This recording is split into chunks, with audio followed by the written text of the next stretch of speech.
ఈరోజు హోలీ పండగ గురించి తెలుసుకుందాం. హోలీని రంగుల పండగ అంటారు. ఇది భారతదేశంలోని ముఖ్యమైన పండగలలో ఒకటి. ప్రతి సంవత్సరం హోలీని మార్చి నెలలో జరుపుకుంటారు.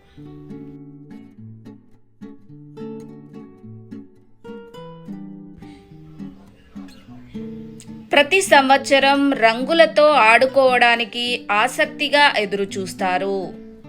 హోలీ అంటే అగ్ని లేదా అగ్నితో పునీతమైనది అని అర్థం. హోలీని హోలికా పూర్ణిమగా కూడా వ్యవహరిస్తారు. హోలీ పండగను స్నేహితులు మరియు కుటుంబ సభ్యులతో ఆనందంగా జరుపుకుంటారు.